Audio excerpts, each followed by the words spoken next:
Well, around the world tonight, a U.S. investigation team is now on the ground in Korea, helping investigate a plane crash that left 179 people dead. And one question being addressed is, did the airport's design contribute to the disaster? ABC's Rhiannon Alley has the details.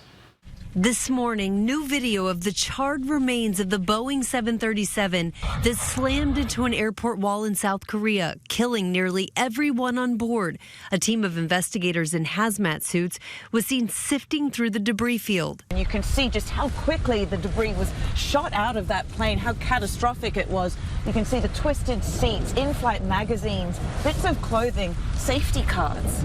Investigators are now looking at this image, appearing to show a puff of smoke coming from one of the engines of the Jeju air flight, suggesting a bird strike. Just before attempting to land, the pilots called "Mayday, Mayday, Mayday." Bird strike going around.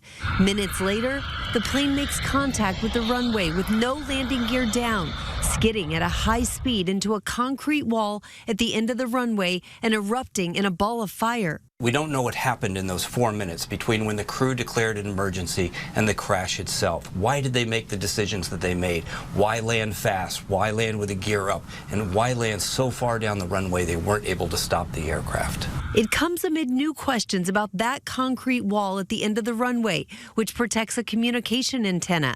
Some experts are asking why the wall was positioned there and why it wasn't made out of a material that would break apart more easily.